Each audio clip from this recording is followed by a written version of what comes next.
Nous allons à l'intérieur du pays pour parler de cette réhabilitation des établissements primaires, une mesure du chef de l'État qui consiste à améliorer les conditions d'apprentissage des jeunes élèves. Dans les provinces du Moyen-Ogooué, de l'Angouni et de la Nianga, ce sont des écoles primaires qui viennent de bénéficier d'une cure de jouvence au grand bonheur des parents d'élèves et des chefs de quartier. Le reportage de Priska Mugula. C'est une véritable mue qui s'est opérée à l'école publique de Paris-Bifouille, Bengué 4. Deux des nombreuses écoles du Moyen-Ogooué qui ont reçu une cure de jouvence grâce à l'une des mesures prioritaires initiées par le président de la République. Une transformation qui a suscité un intérêt particulier du chef du village, des responsables académiques, mais aussi des élèves, bien qu'étant en vacances.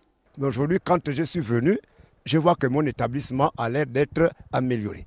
Mais je suis très content de voir ça.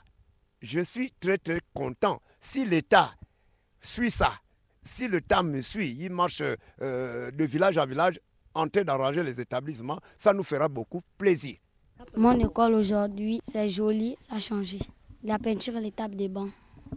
Construite à l'époque coloniale, l'école communale Ademouila, l'une des plus anciennes de la province de Langounié, a vu les parents d'élèves s'investir dans cette mission de vérification et de contrôle du nouvel univers scolaire de leur progéniture.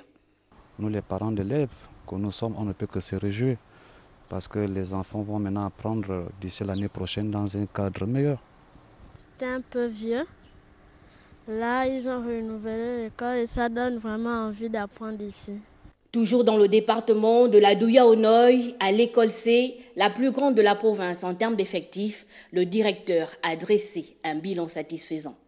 Aujourd'hui, je puis vous assurer, les images parlent d'elles-mêmes. Je me réjouis. Et au-delà de moi, toute la communauté éducative en service ici, ainsi que les apprenants. Les écoles rurales de Penyundu et Makabana dans la province de la Nianga ont aussi connu ce rafraîchissement.